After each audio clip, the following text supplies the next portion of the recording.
그날 보위부 중장이었던 제가 중국공안 앞에서 떨고 있었습니다. 철문이 열리는 소리가 들렸습니다.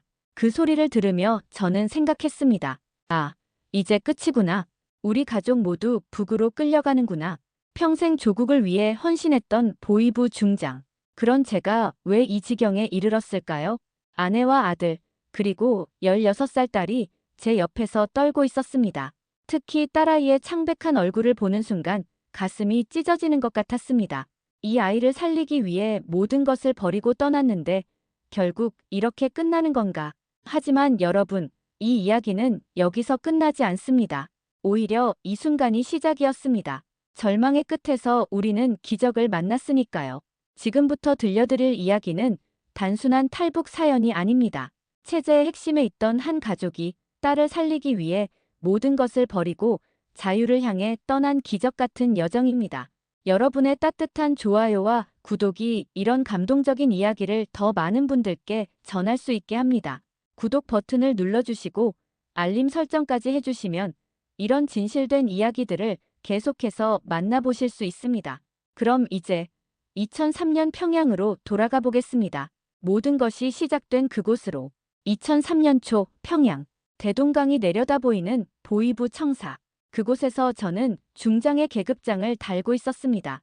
25회 동안 나라를 위해 헌신했고 체제를 지키는 것이 제 소명이라고 믿었습니다. 충성심 하나만큼은 누구에게도 지지 않는다는 자부심이 있었습니다. 하지만 그해 겨울 모든 것이 무너지기 시작했습니다. 아내가 제 사무실로 급히 전화를 걸어왔습니다. 여보, 수진이가 쓰러졌어요. 목소리가 떨리고 있었습니다. 저는 급히 집으로 돌아갔습니다. 16살 딸 수진이가 침대에 누워 있었습니다. 얼굴은 창백했고 입술은 파랗게 질려 있었습니다. 아빠, 수진이가 가느다란 목소리로 저를 불렀습니다. 저 배고파요. 근데 먹을 수가 없어요. 토할 것 같아요. 아내가 눈물을 흘리며 말했습니다. 영양실조래요. 병원에서는 영양제를 맞아야 한다는데 병원에도 약이 없대요. 돈을 주고 구해야 한대요. 중장인 제게도 약을 구할 방법이 없었습니다. 배급은 몇 달째 끊긴 상태였고 특권층이라는 저희 가족조차 하루 두 끼를 간신히 때우는 형편이었습니다. 저는 그날 처음으로 현실을 직시했습니다. 고난의 행군이라는 말로 포장된 이 상황이 사실은 집단적인 굶주림이라는 것을요. 수백만 명이 굶어 죽어가는 동안 우리는 혁명적 낙관주의를 외치고 있었던 겁니다. 다음 날 저는 업무차 평양 외곽을 방문했습니다. 장마당 근처를 지나가는데 그곳에서 본 광경은 충격 그 자체였습니다. 허름한 옷을 걸친 사람들이 빈 좌판 앞에 앉아 있었습니다. 팔 물건도 없는데 그저 자리를 지키고 있었습니다. 더 충격적인 것은 아이들이었습니다. 꽃제비라고 불리는 부모 없이 떠도는 아이들이 쓰레기통을 뒤지고 있었습니다. 한 아이가 제게 다가왔습니다. 동무, 먹을 것 좀 주세요. 8살쯤 되어 보이는 남자아이였습니다. 얼굴은 때로 얼룩져 있었고 겨울인데도 얇은 옷 한 벌만 걸치고 있었습니다. 저는 주머니에서 비스킷 하나를 꺼내 건넸습니다. 아이는 그것을 받자마자 허겁지겁 입에 넣었습니다. 씹지도 않고 삼키는 것 같았습니다. 그리고는 감사합니다. 하고 외치더니 다른 쓰레기통으로 달려갔습니다. 그 모습을 보는 순간 가슴이 무너져 내렸습니다. 내가 평생 무엇을 지켜온 거지? 이게 우리가 만들려던 낙원인가? 차 안에서 저는 고개를 숙였습니다. 운전병에게 들킬까봐 조심스럽게 그러나 멈출 수 없이 눈물이 흘러내렸습니다. 집으로 돌아오는 길, 저는 결심했습니다. 수진이를 살려야 한다. 이 아이만큼은 살려야 한다. 그날 밤, 저는 아내에게 조심스럽게 말을 꺼냈습니다. 여보, 우리 다른 곳으로 가는 것에 대해 생각해봤소? 아내는 깜짝 놀란 표정으로 저를 바라봤습니다. 여보, 그게 무슨 남쪽 말이오. 침묵이 흘렀습니다. 긴 침묵 끝에 아내가 말했습니다. 우리가 잡히면 어떻게 돼요? 총살이요. 세대가 다 끝나는 거요. 그래도 아내가 수진이가 자고 있는 방을 바라보며 말했습니다. 그래도 여기 있으면 수진이가 죽어요. 대학생인 23 아들 민수도 대화에 끼어들었습니다. 아버지, 저는 따라가겠습니다. 아버지 혼자 그런 결정을 하게 할 순 없어요. 그렇게 우리 가족의 운명이 결정되었습니다. 하지만 문제는 제 신분이었습니다. 보위부 중장이 사라지면 곧바로 수색이 시작될 것입니다. 게다가 제가 알고 있는 정보들 때문에 북한 당국은 필사적으로 저를 찾을 것이 분명했습니다. 저는 몇 주 동안 치밀하게 계획을 세웠습니다. 먼저 업무상 국경 지역 출장이 잦아지도록 일정을 조정했습니다. 그리고 조금씩 돈을 모았습니다. 뇌물로 받았던 달러와 중국 돈을 숨겨두었습니다. 가장 어려운 것은 평소처럼 행동하는 것이었습니다. 회의에 참석하고 보고서를 작성하고 부하들을 질책하면서도 머릿속으로는 끊임없이 탈출 계획을 다듬었습니다. 수진이의 상태는 날이 갈수록 악화되었습니다. 어느 날은 혈변을 보기도 했습니다. 병원에서는 입원이 필요하다고 했지만 병원에도 약도 없고 음식도 없었습니다. 입원시켜봤자 누워서 죽음을 기다리는 것 뿐이었습니다. 아빠, 저 죽는 건 아니죠? 어느 날 밤 수진이가 물었습니다. 열이 오르내리는 중에도 또렷한 눈으로 저를 바라봤습니다. 저는 딸의 손을 꼭 잡았습니다. 아니다. 아빠가 널 꼭 살릴 거야. 약속한다. 그 약속을 지키기 위해 저는 평생 쌓아온 모든 것을 버리기로 했습니다. 중장이라는 계급, 평양의 아파트, 그리고 충성이라는 이름으로 포장된 삶까지. 2003년 11월 어느 추운 밤, 저는 마지막으로 보위부 청사를 나서며 뒤를 돌아봤습니다. 그곳에서 보낸 25년의 세월. 하지만 그 모든 것이 거짓이었다는 것을 이제는 알았습니다. 수진아, 기다려라. 아빠가 너를 살릴 테니까. 그렇게 우리 가족의 긴 여정이 시작되었습니다. 보위부에서 일하며 가장 많이 들었던 말이 있습니다. 탈북자를 잡는 것보다 탈북을 도운 자를 잡는 것이 더 중요하다. 아이러니하게도 이제 저는 그 도움이 절실히 필요한 상황이 되었습니다. 첫 번째 문제는 브로커를 찾는 것이었습니다. 하지만 보위부 중장인 제가 직접 브로커를 만나는 것은 자살행위나 다름없었습니다. 혹시라도 정보원에게 들키는 날에는 그 즉시 체포될 테니까요. 그래서 저는 옛 동료를 이용하기로 했습니다. 함께 근무했던 대좌 하나가 국경 지역으로 발령받은 적이 있었습니다. 그는 제게 진 빚이 있었고 무엇보다 입이 무거운 사람이었습니다.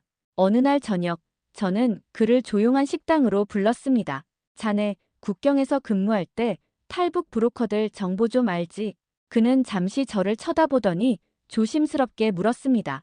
동무중장, 혹시 자네가 생각하는 그거 맞네. 침묵이 흘렀습니다. 그의 얼굴에 공포와 놀라움이 교차했습니다. 동무중장, 그건 너무 위험합니다. 특히 동무 신분으로는. 알고 있네. 하지만 선택의 여지가 없어. 저는 수진이의 사진을 보여줬습니다. 창백하고 앙상한 얼굴의 딸. 이 아이를 살려야 하네. 그게 전부야. 그는 긴 한숨을 내쉬더니 고개를 끄덕였습니다. 일주일만 시간을 주십시오. 일주일 후 그가 전화번호 하나를 건넸습니다. 이 사람은 믿을만합니다. 하지만 절대 동무의 신분을 밝히지 마십시오. 보위부 중장이 탈북한다는 게 알려지면 전 국경이 봉쇄될 겁니다. 저는 공중전화를 이용해 브로커에게 연락했습니다. 가족 4명이 건너가려고 합니다. 돈은 있습니까? 있습니다. 1인당 1000달러입니다. 미리 절반을 주셔야 합니다. 1000달러. 우리 집에는 다행히 그 정도는 있었습니다. 평양에서 중장으로 살면서 받은 뇌물들을 모아둔 것이었습니다. 당시에는 부끄러운 줄도 몰랐지만 이제 그것이 우리 가족의 생명줄이 되었습니다. 다음 주 저는 국경지역 보안점검이라는 명목으로 출장을 갔습니다. 평양에서 국경까지는 기차로 이동했습니다. 아내와 아이들은 시골 친척 방문이라는 명목으로 따로 출발했습니다. 함께 움직이면 의심을 살 수 있었기 때문입니다. 기차 안에서 저는 창밖을 바라봤습니다. 평양을 벗어나자 풍경은 점점 황폐해졌습니다. 폐허가 된 공장들, 텅 빈 논밭, 무너진 집들. 이것이 우리가 만든 사회주의 낙원의 실체였습니다. 국경 도시에 도착하자 브로커가 연락을 해왔습니다. 내일 밤 11시 지정된 장소로 오십시오. 가족 모두 검은 옷을 입고 짐은 최소한으로 가져오십시오.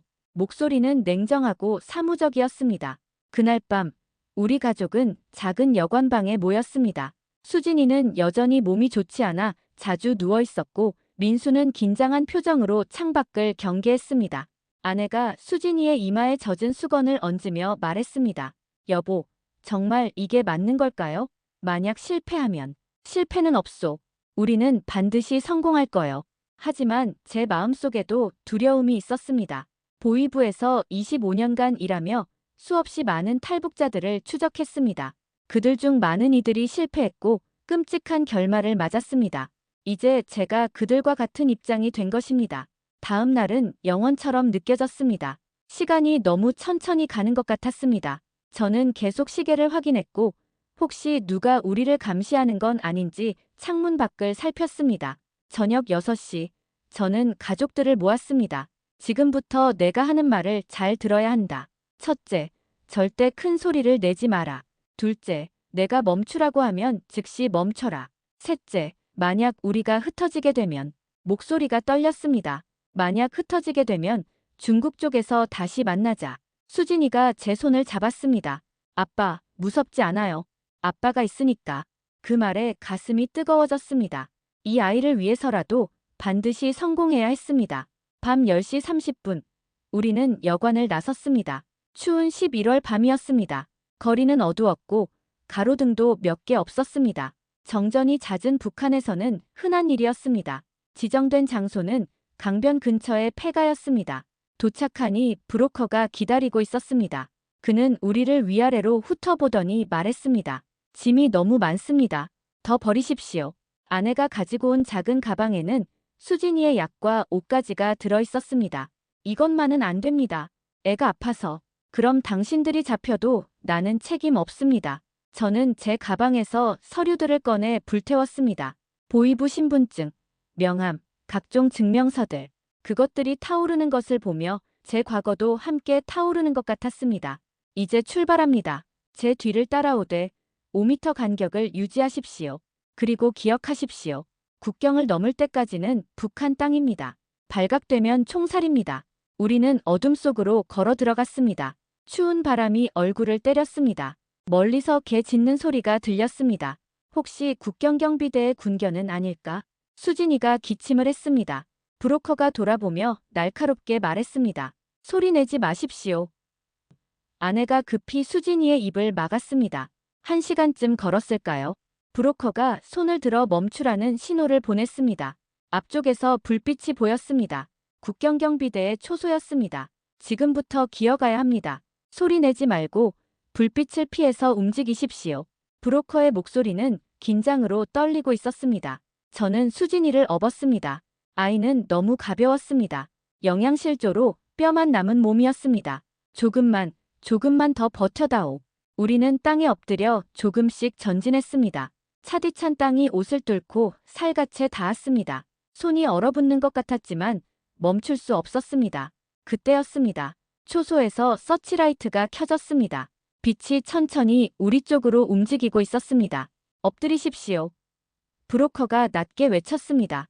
우리는 땅에 바짝 엎드렸습니다. 서치라이트가 우리 머리 위를 지나갔습니다. 심장이 터질 것 같았습니다. 제발 지나가다오. 빛이 멈췄습니다. 우리에게서 불과 10m 떨어진 곳에서. 서치라이트가 우리에게서 10m 떨어진 곳에 멈췄습니다. 숨소리조차 내지 못했습니다. 수진이를 업은 채 땅에 바짝 엎드린 저는 아이의 심장 박동 소리가 들릴까봐 두려웠습니다. 아내는 제 옆에서 떨고 있었고 민수는 입술을 깨물며 참고 있었습니다. 초소에서 목소리가 들렸습니다. 이상 없음. 계속 순찰. 서치라이트가 천천히 다른 방향으로 움직이기 시작했습니다. 빛이 완전히 사라지자 브로커가 속삭였습니다. 지금입니다. 빨리. 우리는 재빨리 일어나 달렸습니다. 아니, 달린다기보다는 비틀거리며 앞으로 나아갔습니다. 수진이는 제 등에서 가만히 있었습니다. 혹시 기절한 건 아닐까 걱정되었지만 확인할 시간이 없었습니다. 10분쯤 더 걸었을까요? 브로커가 멈춰 섰습니다. 저기 보이십니까? 그가 손가락으로 가리켰습니다. 어둠 속에서 희미하게 하얗게 빛나는 것이 보였습니다. 저게 두만강입니다. 얼어붙은 강을 건너면 중국입니다. 두만강. 수십 년 동안 이 강을 넘으려는 사람들을 잡아온 제가 이제 그 강을 건너야 하는 입장이 되었습니다. 아이러니했지만 지금은 그런 생각을 할 여유가 없었습니다. 강 위의 얼음은 두껍습니다. 하지만 조심하십시오. 중간쯤에 얇은 곳이 있습니다. 제가 가는 길을 정확히 따라오십시오. 한 발이라도 벗어나면 얼음이 깨질 수 있습니다. 우리는 강둑으로 내려갔습니다. 얼음 위에 첫 발을 디딘 순간 온몸에 소름이 돋았습니다. 이것이 진짜구나. 지금 이 순간부터 저는 조국의 배신자가 되는 것입니다. 하지만 등에 업힌 수진이의 무게가 느껴졌습니다. 아니야. 나는 배신자가 아니야. 나는 단지 내 딸을 살리려는 아버지일 뿐이야. 얼음 위를 걷는 것은 악몽 같았습니다. 한 걸음 한 걸음 디딜 때마다 얼음이 삐걱거리는 소리가 났습니다. 혹시 깨지는 건 아닐까? 그 소리에 국경경비대가 듣는 건 아닐까? 온갖 생각이 머릿속을 스쳐 지나갔습니다. 중간쯤 왔을 때였습니다. 뒤에서 아내의 비명소리가 들렸습니다. 윽. 저는 재빨리 돌아봤습니다. 아내의 발이 얼음 틈에 빠져 있었습니다. 어머니. 민수가 급히 아내에게 달려갔습니다. 하지만 브로커가 제지했습니다. 천천히. 급하게 움직이면 얼음이 더 깨집니다. 민수는 조심스럽게 다가가 아내의 팔을 잡았습니다. 천천히, 아주 천천히 아내를 끌어올렸습니다. 아내의 바지는 젖어 있었고 그 젖은 바지가 순식간에 얼어붙기 시작했습니다. 괜찮으세요? 제가 물었습니다. 아내는 떨리는 목소리로 대답했습니다. 괜찮아요. 계속 가요. 우리는 다시 걸었습니다. 아내는 다리를 절뚝거렸지만 입을 다물고 참았습니다. 이제 중국 쪽 강둑이 가까워지고 있었습니다. 그런데 그때 뒤에서 고함 소리가 들렸습니다. 거기 멈춰라. 국경경비대였습니다. 그들이 우리를 발견한 것입니다. 서치라이트가 다시 켜지더니 우리를 향해 움직였습니다. 뛰십시오. 지금 당장. 브로커가 소리쳤습니다. 저는 수진이를 더 꽉 안고 뛰었습니다. 뒤에서 총소리가 들렸습니다. 탕, 탕. 총알이 얼음에 박히는 소리가 났습니다. 빨리, 빨리. 아내가 소리쳤습니다. 민수가 아내의 손을 잡고 끌다시피 했습니다. 얼음이 깨지는 소리가 들렸습니다. 우리가 지나간 자리에 얼음이 총에 맞아 금이 가고 있었습니다. 조금만 늦었다면 우리는 차가운 물속에 빠졌을 것입니다. 거의 다 왔습니다. 조금만 더. 브로커가 외쳤습니다. 드디어 중국 쪽 강둑이 눈앞에 보였습니다. 브로커가 먼저 올라가더니 손을 내밀었습니다. 빨리 올라오십시오. 저는 수진이를 브로커에게 넘겼습니다. 그리고 아내와 민수를 먼저 올려보냈습니다. 제가 마지막으로 강둑을 기어 올라갈 때 뒤에서 또 총소리가 들렸습니다. 하지만 이제 우리는 중국 땅이었습니다. 국경경비대는 국경을 넘어올 수 없었습니다. 그들은 강 건너편에서 총을 쏘며 고함을 질렀지만 더 이상 우리를 잡을 수 없었습니다. 성공했습니다. 브로커가 숨을 헐떡이며 말했습니다. 축하합니다. 당신들은 이제 북한 사람이 아닙니다. 저는 땅에 주저앉았습니다. 아내도 민수도 모두 땅에 주저앉았습니다. 수진이는 제 품에서 조용히 울고 있었습니다. 아빠, 우리 살았어요? 그래, 수진아. 우리 살았다. 아내가 제 손을 잡았습니다. 손이 얼음장처럼 차가웠습니다. 여보, 우리 진짜로 해냈어요. 목소리가 떨렸습니다. 울음인지 웃음인지 모를 소리를 내며 아내는 하늘을 올려다봤습니다. 민수는 벌떡 일어나 뒤를 돌아봤습니다. 저 멀리 북한 땅이 보였습니다. 어둠 속에서 희미하게 보이는 조국. 아니, 이제는 고향이라고 불러야 할 그곳. 아버지, 민수가 말했습니다. 우리 정말 돌아갈 수 없는 거죠? 그래, 이제 우리는 돌아갈 수 없다. 브로커가 우리를 재촉했습니다. 지금 감상에 젖을 시간이 없습니다. 여기도 위험합니다. 중국 공안이 순찰을 돕니다. 빨리 움직여야 합니다. 우리는 일어났습니다. 다리가 후들거렸지만 멈출 수 없었습니다. 브로커는 우리를 숲속으로 인도했습니다. 나무 사이를 빠져나가며 저는 계속 뒤를 돌아봤습니다. 저 너머에 제 인생이 있었습니다. 25년간 근무한 보이부, 평양의 아파트, 동료들, 그리고 조국이라고 믿었던 모든 것. 하지만 그 모든 것이 이제는 지옥처럼 느껴졌습니다. 미안하다. 수진아, 내가 아프지만 않았다면 아빠는 평생 저 지옥에서 살았을 거야. 너 때문에 아빠가 진실을 봤어. 너 때문에 우리가 살았어. 1시간쯤 걸었을까요? 브로커가 작은 오두막 앞에서 멈췄습니다. 여기서 하룻밤 쉬십시오. 내일 심양으로 이동합니다. 오두막 안은 좁고 춥고 더러웠습니다. 하지만 우리에게는 천국이었습니다. 최소한 여기는 총소리가 들리지 않는 곳이었으니까요. 아내가 수진이를 눕히고 젖은 옷을 벗겼습니다. 수진이의 몸은 차갑게 식어 있었습니다. 얘가 열이 너무 높아요. 아내의 목소리가 떨렸습니다. 저는 수진이를 안았습니다. 조금만 참아라. 조금만 더 참으면 병원에 갈 수 있어. 제대로 된 병원, 약이 있는 병원에 갈 수 있단다. 수진이가 작은 목소리로 말했습니다. 아빠, 고마워요. 아빠가 아니었으면 저 북한에서 죽었을 거예요. 그 말에 눈물이 쏟아졌습니다. 평생 단 한 번도 직장에서 울지 않았던 제가 이 추운 오두막에서 딸을 안고 소리 없이 울었습니다. 우리는 국경을 넘었습니다. 하지만 이제 겨우 시작이었습니다. 중국에서 한국까지 그 긴 여정이 우리를 기다리고 있었습니다. 그리고 저는 아직 몰랐습니다. 그 여정이 얼마나 험난할지, 우리가 얼마나 많은 위기를 겪게 될지. 심양에 도착한 것은 국경을 넘은 지 이틀째 되는 날이었습니다. 브로커는 우리를 도시 외곽의 낡은 건물 지하로 데려갔습니다. 습기가 가득한 좁은 방, 창문도 없고 환기도 되지 않는 공간이었습니다. 여기서 일주일 정도 지내셔야 합니다. 절대 밖에 나가지 마십시오. 일주일. 이 좁은 공간에서 4명이 일주일을 견뎌야 한다니. 하지만 선택의 여지가 없었습니다. 밖에 나가는 순간 중국 공안에게 붙잡힐 수 있었습니다. 가장 큰 문제는 수진이었습니다. 열이 40도까지 올랐습니다. 기침도 심해졌고 가끔 헛소리를 했습니다. 병원에 데려가야 합니다. 아내가 울먹였습니다. 이러다 죽어요. 병원에 가면 신분을 밝혀야 합니다. 그럼 우리는 바로 북송됩니다. 제 목소리도 떨렸습니다. 조금만 더 견디자. 민수가 밖에 나가 약국을 찾아다녔습니다. 조선족 행세를 하며 해열제와 항생제를 샀습니다. 하지만 약도 제대로 듣지 않았습니다. 수진이는 점점 더 약해졌습니다. 그러던 어느 날 브로커가 급히 찾아왔습니다. 큰일 났습니다. 공안이 이 근처를 수색하고 있습니다. 탈북자 신고가 들어왔대요. 지금 당장 나가야 합니까? 아니요. 오히려 움직이면 더 위험합니다. 여기 숨어 계십시오. 절대 소리 내지 마시고요. 우리는 숨을 죽였습니다. 위층에서 발소리가 들렸습니다. 공안들이 건물을 수색하는 소리였습니다. 문을 두드리는 소리, 사람들에게 질문하는 소리가 점점 가까워졌습니다.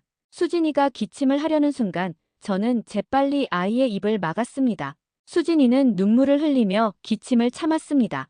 아내는 떨리는 손으로 수진이를 꼭 안았습니다. 발소리가 지하 입구 앞에 멈췄습니다. 누군가 손잡이를 돌렸습니다. 문이 잠겨 있는지 확인하는 소리였습니다. 여기는 창고입니다. 아무것도 없어요. 건물 주인의 목소리가 들렸습니다. 잠시 침묵이 흘렀습니다. 그리고 발소리가 멀어졌습니다. 우리는 1시간 동안 그렇게 숨을 죽이고 있었습니다. 공안들이 완전히 떠나고 나서야 우리는 겨우 숨을 쉴 수 있었습니다. 그날 밤 저는 결심했습니다. 더 이상 여기 있을 수 없소. 우리는 한국으로 가야 하오. 브로커가 고개를 저었습니다. 중국에서 한국으로 바로 갈 수는 없습니다. 제3국을 거쳐야 합니다. 제3국이라면 라오스나 태국입니다. 거기서 한국 대사관에 가야 합니다. 하지만 브로커가 망설였습니다. 비용이 더 듭니다. 1인당 2,000달러씩 더 필요합니다. 2,000달러. 우리에게 남은 돈으로는 부족했습니다. 저는 몸에 숨겨둔 금반지를 꺼냈습니다. 아내의 결혼 반지였습니다. 이거면 되겠습니까? 아내가 제 손을 잡았습니다. 괜찮아요. 반지는 다시 살 수 있어요. 하지만 생명은 다시 살 수 없잖아요. 브로커가 반지를 받아들고는 고개를 끄덕였습니다. 나흘 후 버스로 남쪽으로 이동합니다. 준비하십시오. 그 나흘은 지옥 같았습니다. 수진이의 상태는 더욱 악화되었고 우리는 불안과 공포 속에서 매일을 보냈습니다. 밤마다 악몽을 꿨습니다. 공안에게 잡혀 북송되는 꿈, 수진이가 죽는 꿈. 드디어 출발하는 날이었습니다. 브로커가 가짜 신분증을 건넸습니다. 당신들은 이제 조선족입니다. 중국어를 할 줄 모르니 말을 하지 마십시오. 검문 받으면 제가 대답하겠습니다. 우리는 장거리 버스에 올랐습니다. 40명 정도 되는 승객들 사이에 섞여 앉았습니다. 수진이는 제 무릎에 기대어 잠들었습니다. 열이 내리지 않아 온몸이 뜨거웠습니다. 버스가 출발했습니다. 창밖으로 중국의 풍경이 지나갔습니다. 북한과는 완전히 다른 모습이었습니다. 높은 건물들, 많은 차들, 잘 입은 사람들, 같은 사회주의 국가라고 하지만 북한과는 천지 차이였습니다. 3시간쯤 갔을까요? 버스가 검문소에서 멈췄습니다. 중국 공안 2명이 버스에 올라탔습니다. 신분증 검사합니다. 모두 준비하십시오. 심장이 멎는 줄 알았습니다. 공안들이 한 명씩 신분증을 확인하며 앞으로 다가왔습니다. 브로커가 제게 눈짓을 했습니다. 침착하라는 신호였습니다. 공안이 우리 앞에 섰습니다. 신분증. 브로커가 4장의 가짜 신분증을 건넸습니다. 공안은 신분증을 자세히 들여다봤습니다. 너무 오래 보는 것 같았습니다. 이 사람들은 어디 가십니까? 공안이 물었습니다. 브로커가 중국어로 대답했습니다. 친척 집에 갑니다. 광저우에. 공안이 저를 쳐다봤습니다. 당신 조선족 맞습니까? 제 가슴이 철렁 내려앉았습니다. 저는 중국어를 한마디도 할 줄 몰랐습니다. 브로커가 급히 끼어들었습니다. 이 사람은 말을 못합니다. 어렸을 때 사고로. 공안이 손을 들어 브로커를 제지했습니다. 내가 물어본 건 당신이 아닙니다. 공안이 다시 저를 노려봤습니다. 당신 신분증 이상한데요. 언제 발급받았습니까? 저는 입을 열 수 없었습니다. 한마디라도 하는 순간 우리 가족은 끝입니다. 제 북한 억양이 들키는 순간 모든 것이 끝나는 겁니다. 그때 수진이가 깼습니다. 그리고 크게 기침을 했습니다.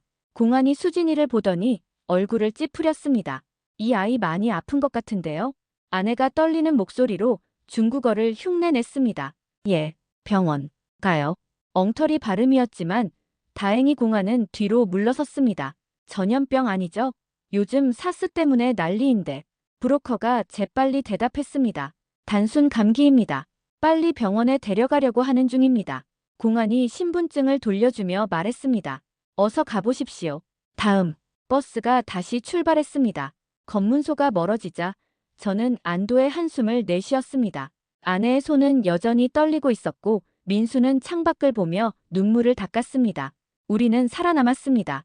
또 한 번의 위기를 넘긴 것입니다. 하지만 아직 갈 길은 멀었습니다. 중국에서 라오스까지 그리고 태국을 거쳐 한국까지 우리 앞에는 수천 킬로미터의 여정이 남아 있었습니다. 중국 남부의 작은 도시. 우리는 그곳에서 일주일을 더 숨어 지냈습니다. 브로커가 새로운 계획을 가져왔습니다. 라오스로 가는 루트가 2개 있습니다. 하나는 육로, 하나는 메콩강을 따라가는 것입니다. 어느 쪽을 택하시겠습니까? 어느 쪽이 더 안전합니까? 안전한 길은 없습니다. 둘 다 위험합니다. 하지만 육로가 좀 더 빠릅니다. 그럼 육로로 가겠소. 출발 전날 밤, 저는 가족을 모았습니다. 지금까지 잘 버텨줬어. 조금만 더 힘내자. 태국까지만 가면 우리는 한국 대사관에 갈 수 있어. 그러면 끝이야. 수진이가 말했습니다. 아빠, 저는 괜찮아요. 이제 열도 많이 내렸어요. 사실 수진이는 여전히 아팠습니다. 하지만 딸은 우리를 걱정시키지 않으려고 애쓰고 있었습니다. 민수가 제 어깨에 손을 얹었습니다. 아버지, 제가 누나를 업고 가겠습니다. 아버지는 이미 너무 많이 고생하셨어요. 23 아들이 이렇게 의젓해진 것이 신기했고 또 가슴이 아팠습니다. 다음 날, 우리는 야간 버스를 탔습니다.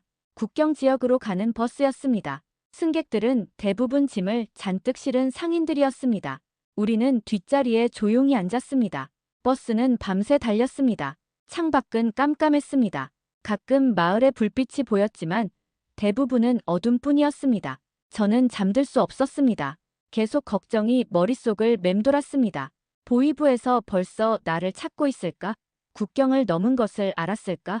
혹시 중국 공안에 제보를 했을까? 새벽녘 버스가 멈췄습니다. 국경 도시에 도착한 것입니다. 브로커가 우리를 한적한 여관으로 데려갔습니다. 여기서 하루만 쉬십시오. 내일 밤에 국경을 넘습니다. 방에는 침대 하나뿐이었습니다. 우리는 좁은 침대에 나란히 누웠습니다. 아내가 수진이를 안고 민수와 저는 바닥에 이불을 깔고 잤습니다. 다음 날 저녁 브로커가 다시 왔습니다. 준비됐습니까? 이번에는 쉽지 않을 겁니다. 라오스 국경은 중국 국경보다 더 삼엄합니다. 우리는 짐을 챙겼습니다. 이제 짐은 거의 없었습니다. 평양에서 가져온 것은 아무것도 남지 않았습니다.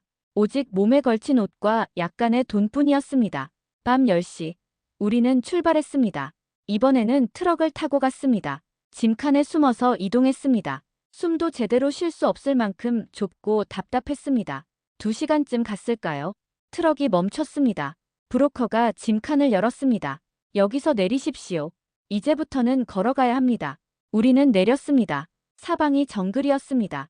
나무들이 빽빽이 들어서 있고 달빛조차 제대로 들어오지 않았습니다. 조심하십시오. 이 정글에는 뱀도 있고 벌레도 많습니다. 그리고 브로커가 말을 멈췄습니다. 지뢰도 있을 수 있습니다. 지뢰. 그 말에 온몸이 얼어붙었습니다. 한 발 한 발이 생사의 갈림길이 될 수 있다는 뜻이었습니다. 우리는 브로커를 따라 조심스럽게 걸었습니다. 어둠 속에서 발밑이 보이지 않았습니다. 나뭇가지에 걸려 넘어질 뻔하기도 했고 웅덩이에 빠지기도 했습니다. 1시간쯤 걸었을 때 수진이가 비명을 질렀습니다. 아야. 뱀에게 물린 것입니다. 아내가 급히 수진이의 다리를 확인했습니다. 다행히 독사는 아니었습니다. 하지만 상처에서 피가 흘렀습니다. 계속 가야 합니다. 여기서 멈추면 더 위험합니다. 브로커의 목소리에는 긴박함이 묻어났습니다. 민수가 수진이를 등에 업었습니다. 괜찮아, 누나. 오빠가 있잖아. 또 1시간을 걸었습니다. 다리가 후들거렸고 온몸이 땀으로 젖었습니다. 정글의 습한 공기가 숨을 막았습니다. 그때 앞쪽에서 불빛이 보였습니다. 국경 초소입니다. 브로커가 속삭였습니다. 저걸 피해서 가야 합니다. 우리는 크게 우회했습니다. 정글 깊숙이 들어가서 초소에서 멀리 떨어진 곳으로 이동했습니다. 가시덤불이 옷을 찢고 살을 긁었습니다. 하지만 소리를 내지 않고 참았습니다. 새벽 3시쯤 브로커가 멈춰 섰습니다. 여기가 국경선입니다. 저 나무 너머가 라오스입니다. 국경선. 아무 표시도 없었습니다. 그저 나무와 풀만 있을 뿐이었습니다. 하지만 그 보이지 않는 선이 우리의 운명을 가르고 있었습니다. 지금부터 최대한 조용히 그리고 빠르게 움직이십시오. 제 뒤를 따라오십시오. 브로커가 나무 사이로 들어갔습니다. 우리도 뒤따라갔습니다. 20m, 30m, 50m.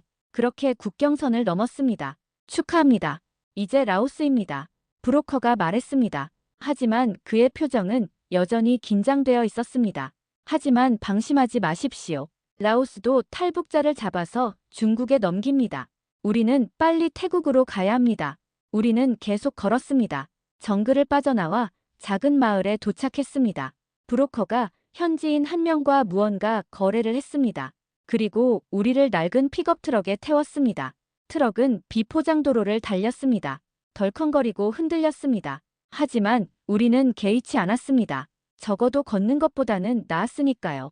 하루를 꼬박 달려 우리는 라오스와 태국의 국경에 도착했습니다. 메콩강이 두 나라를 가르고 있었습니다. 브로커가 말했습니다. 여기서 제 역할은 끝입니다. 저 강을 건너면 태국입니다. 태국에서는 한인 교회를 찾으십시오. 그들이 도와줄 겁니다. 저는 브로커에게 남은 돈을 모두 건넸습니다. 고맙소. 당신이 아니었다면 우리는 여기까지 오지 못했을 거요. 브로커는 고개를 끄덕였습니다. 행운을 빕니다. 한국에 무사히 도착하시길. 우리는 작은 배를 탔습니다. 현지 어부가 노를 저었습니다. 메콩강의 물은 탁했고 흐름은 빠했습니다.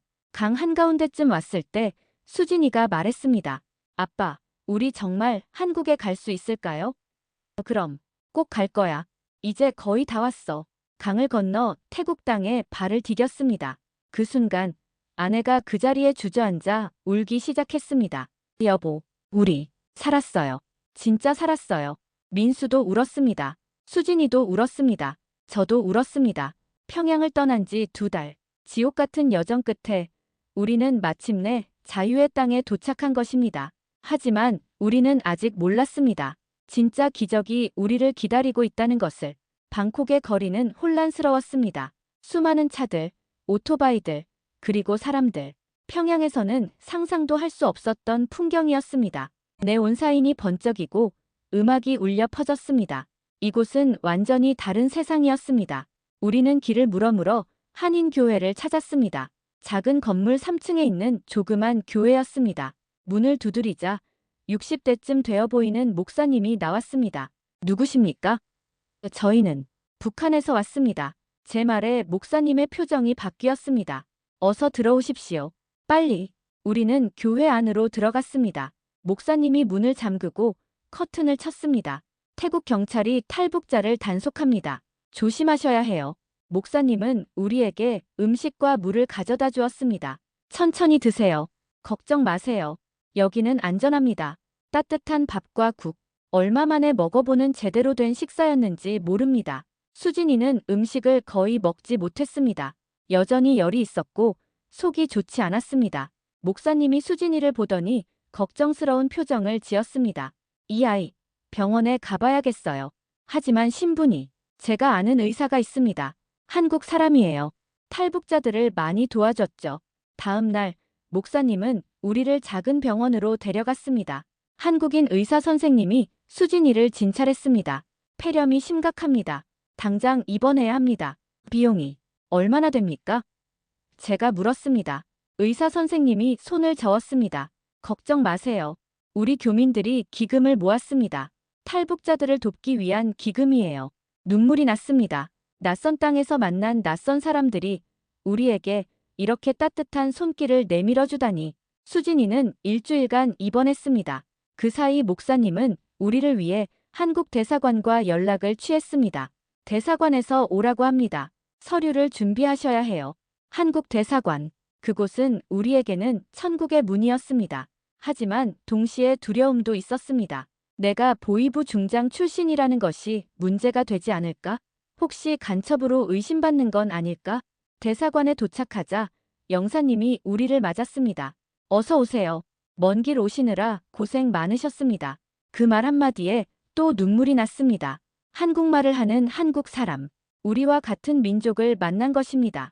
하지만 면담은 쉽지 않았습니다. 영사님이 제게 물었습니다. 북한에서 무슨 일을 하셨습니까? 보위부에서 일했습니다. 계급은요? 중장이었습니다. 순간 분위기가 차가워졌습니다. 영사님의 표정이 굳어졌습니다. 보위부 중장이시라고요? 아, 예. 하지만 저는 이것은 심각한 문제입니다. 본국과 상의해야 합니다. 영사님이 자리에서 일어났습니다. 일단 돌아가서 기다리십시오. 연락드리겠습니다. 우리는 교회로 돌아왔습니다. 불안했습니다. 한국이 우리를 받아주지 않으면 어떡하지? 우리는 어디로 가야 하지? 일주일이 지났습니다. 아무 연락이 없었습니다. 2주일이 지났습니다. 여전히 소식이 없었습니다. 목사님도 걱정스러워했습니다. 이례적인 일입니다. 보통은 한 달 안에 결과가 나오는데, 그러던 어느 날 낯선 사람이 교회를 찾아왔습니다. 서양인이었습니다. 영어로 말했습니다. 저는 국제인권단체에서 왔습니다. 김 씨 가족을 돕고 싶습니다. 목사님이 통역을 해주었습니다. 그 사람은 자신을 존이라고 소개했습니다. 저는 탈북자 인권 문제를 다루고 있습니다. 당신들의 사연을 들었습니다. 도와드리고 싶습니다. 존은 우리를 위해 국제 변호사를 연결해 주었습니다. 변호사는 한국 대사관에 정식으로 항해 서한을 보냈습니다. 이들은 난민입니다. 국제법상 보호받을 권리가 있습니다. 동시에 존은 언론에도 우리 이야기를 알렸습니다. 태국의 신문에 우리 사연이 실렸습니다. 북한 고위급 장교 가족, 딸 살리기 위해 탈북이라는 제목이었습니다. 그러자 상황이 바뀌기 시작했습니다. 한국 대사관에서 연락이 왔습니다. 다시 한번 면담을 하고 싶습니다. 이번에는 분위기가 달랐습니다. 여러 명의 직원이 우리를 면담했습니다. 제 과거에 대해, 탈북 이유에 대해, 우리 가족에 대해 세세하게 물어봤습니다. 왜 탈북하셨습니까? 딸을 살리기 위해서입니다. 북한에서는 딸이 죽어가고 있었습니다. 보위부 중장으로서 많은 정보를 알고 계실 텐데 그 정보를 제공할 의향이 있으십니까? 아, 예. 제가 아는 모든 것을 말씀드리겠습니다. 다만 제 가족만 안전하게 해주신다면. 면담은 사흘 동안 계속되었습니다. 지쳤지만 희망이 보였습니다. 그들이 우리를 진지하게 대하고 있었으니까요. 그리고 마침내 그날이 왔습니다. 영사님이 웃으며 말했습니다. 축하드립니다. 입국이 허가되었습니다. 일주일 후 인천행 비행기를 예약해드리겠습니다. 그 순간을 평생 잊을 수 없을 것입니다. 아내가 제 품에 안겨 울었습니다. 민수가 하늘을 보며 감사합니다라고 외쳤습니다. 수진이는 약한 목소리로 아빠, 우리 진짜 한국에 가는 거예요? 라고 물었습니다. 그래, 수진아. 우리 진짜 한국에 간다. 내가 그렇게 꿈꿨던 자유의 나라에 존이 우리를 찾아왔습니다. 축하합니다. 당신들은 해냈어요. 선생님이 아니었다면 우리는 여기서 발이 묶였을 겁니다. 정말 감사합니다. 존이 제 손을 잡았습니다. 천만에요. 저는 제 일을 했을 뿐입니다. 당신들이 용기를 냈기 때문에 가능한 일이었어요. 일주일 후 우리는 방콕 공항에 섰습니다. 목사님과 교인들, 존과 의사 선생님, 그리고 우리를 도왔던 모든 분들이 나와서 배웅해 주었습니다. 한국에 가서 잘 사십시오.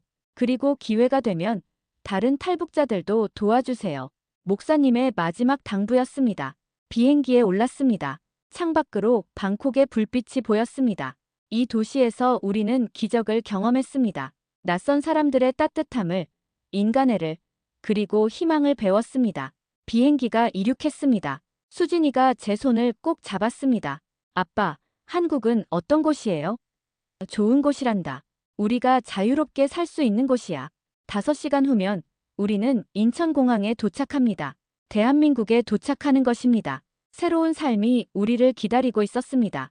2004년 3월 15일 인천국제공항 비행기가 착륙했습니다.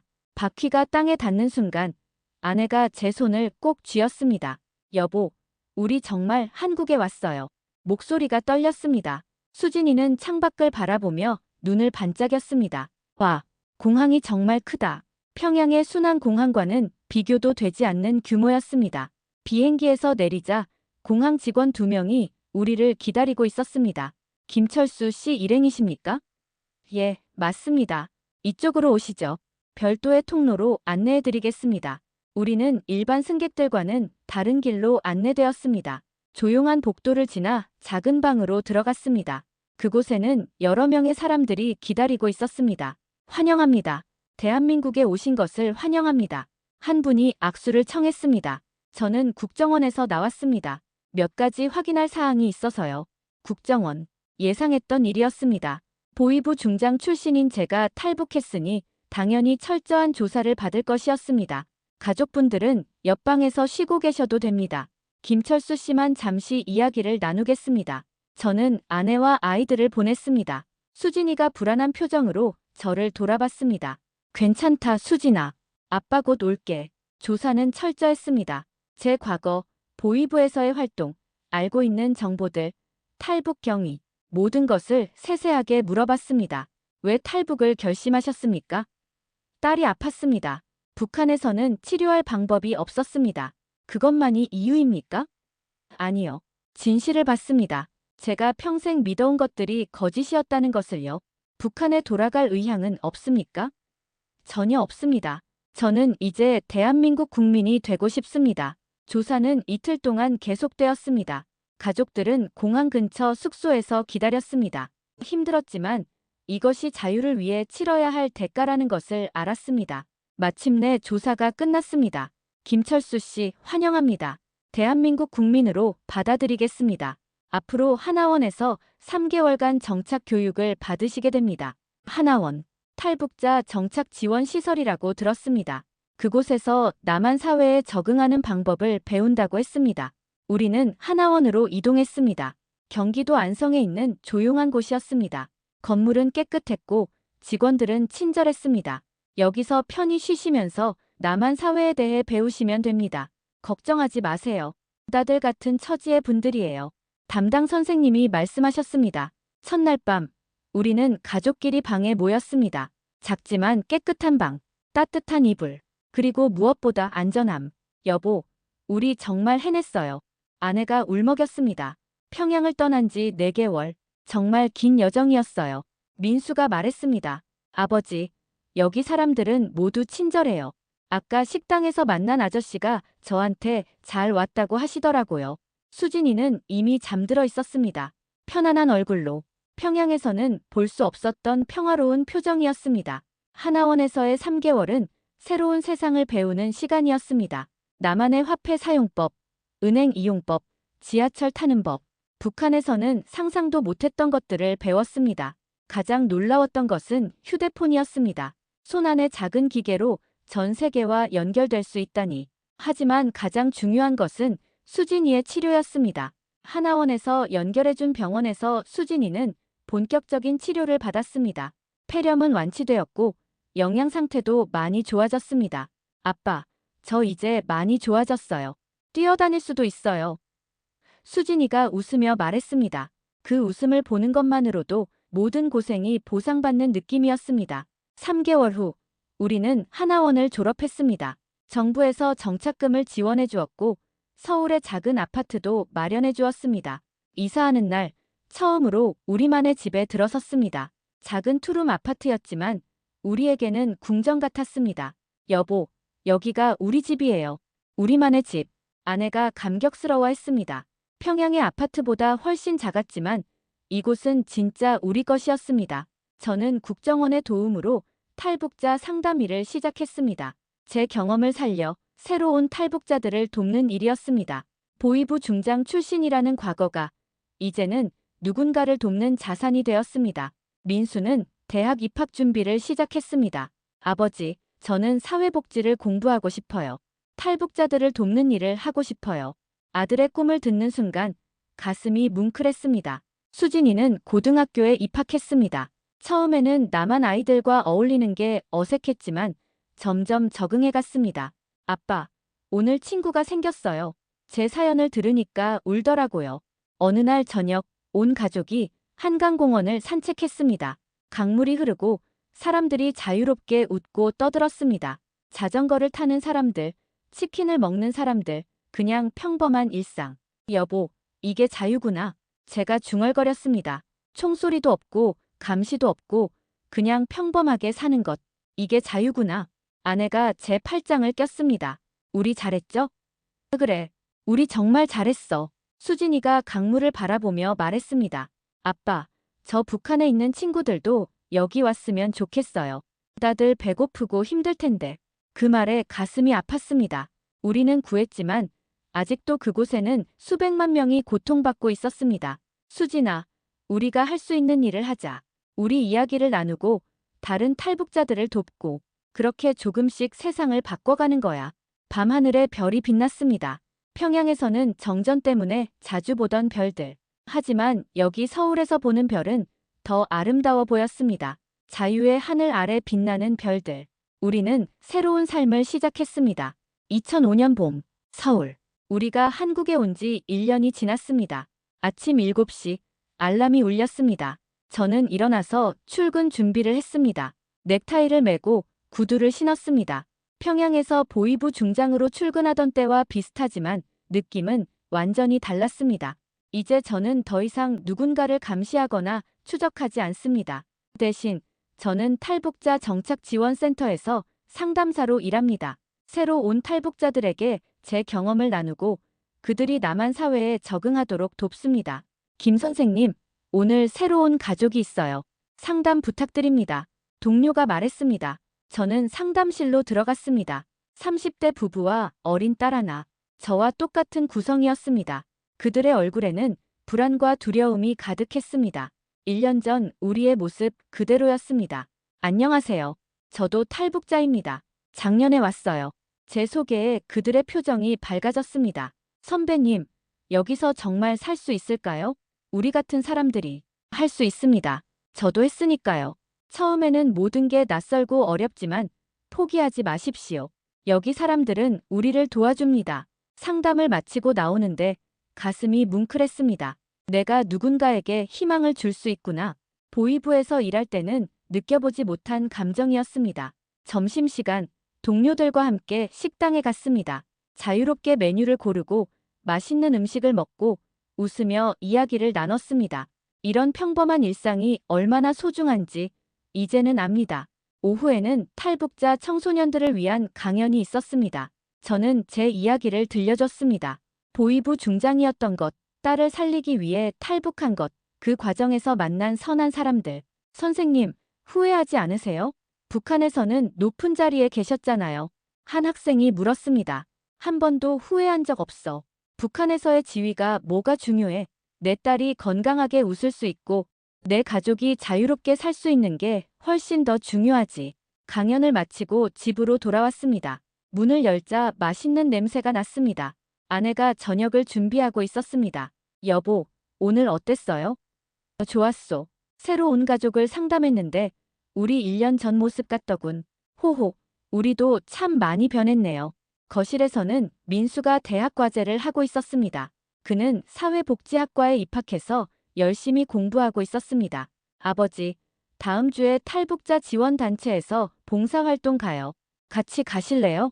그래, 같이 가자. 수진이는 방에서 친구와 전화통화를 하고 있었습니다. 응, 맞아. 내일 같이 영화 보러 가자. 웃음소리가 들렸습니다. 평양에서 창백하고 아팠던 그 아이가 이제는 건강하게 친구들과 어울리고 있습니다. 저녁 식사 시간, 온 가족이 식탁에 둘러앉았습니다. 따뜻한 밥, 여러 가지 반찬들. 북한에서는 상상도 못했던 풍족한 식사였습니다. 잘 먹겠습니다. 수진이가 밝게 말했습니다. 그 모습을 보며 저는 다시 한번 깨달았습니다. 우리가 탈북하길 정말 잘했구나. 식사 후 저는 서재에 앉았습니다. 책상 위에는 편지 한 통이 놓여 있었습니다. 방콕의 존에게 보낼 편지였습니다. 존에게 그때 우리를 도와주신 것에 대해 다시 한번 감사드립니다. 선생님이 아니었다면 우리는 지금 여기 있지 못했을 것입니다. 우리는 잘 살고 있습니다. 딸 수진이는 건강을 되찾았고 아들 민수는 대학에서 사회복지를 공부하고 있습니다. 저는 다른 탈북자들을 돕는 일을 하고 있습니다. 선생님께서 보여주신 따뜻함과 인간애를 잊지 않겠습니다. 그리고 저도 다른 사람들에게 그런 따뜻함을 전하며 살겠습니다. 언젠가 선생님을 다시 뵐 수 있기를 바랍니다. 그때는 제가 선생님께 한국의 아름다운 곳들을 소개해드리고 싶습니다. 다시 한번 정말 감사드립니다. 김철수 올림. 편지를 쓰고 나니 지난 2년간의 여정이 주마등처럼 스쳐 지나갔습니다. 평양에서의 환멸, 두만강을 건너던 그 추운 밤, 중국에서의 숨막히는 도피 생활, 라오스 정글을 헤매던 기억, 방콕에서 만난 천사 같은 사람들, 그리고 인천공항에 첫 발을 디뎠던 그 감격. 쉽지 않은 여정이었습니다. 수없이 포기하고 싶었고 수없이 두려웠습니다. 하지만 우리는 해냈습니다. 창밖을 바라봤습니다. 서울의 야경이 펼쳐져 있었습니다. 수많은 불빛들, 자유롭게 움직이는 사람들, 그리고 그 위로 빛나는 별들. 이게 자유구나. 이게 우리가 그토록 원하던 삶이구나. 아내가 들어와서 제 어깨에 손을 얹었습니다. 무슨 생각해요? 우리가 얼마나 운이 좋았는지 생각하고 있소. 탈북 과정에서 만난 좋은 사람들, 그리고 이렇게 가족 모두 무사한 것, 정말 기적이에요. 신이 우리를 도우신 거예요. 거실에서 민수와 수진이가 TV를 보며 웃고 있었습니다. 평범한 오후, 평범한 가족의 모습. 하지만 우리에게는 이 평범함이 가장 특별한 것이었습니다. 그날 밤, 잠들기 전에 저는 기도했습니다. 우리를 여기까지 인도해 주셔서 감사합니다. 두만강에서 총을 피할 수 있게 해주셔서, 중국 공안을 피할 수 있게 해주셔서, 그리고 좋은 사람들을 만나게 해주셔서 감사합니다. 이제 저희는 이 자유를 누리는 것에 만족하지 않고 다른 사람들에게도 희망을 전하겠습니다. 아직도 북한에서 고통받는 사람들, 그리고 탈북의 길에 있는 사람들을 위해 기도합니다. 우리에게 주어진 이 새로운 삶을 의미 있게 살겠습니다. 다음 날 아침, 저는 평소보다 일찍 일어났습니다. 베란다로 나가 서울의 아침을 바라봤습니다. 해가 떠오르고 있었습니다. 새로운 날, 새로운 시작. 우리 가족은 오늘도 자유롭게, 행복하게 살아갈 것입니다. 그리고 이 행복을 다른 사람들과 나눌 것입니다. 보이부 중장에서 탈북자로, 그리고 이제는 자유인으로.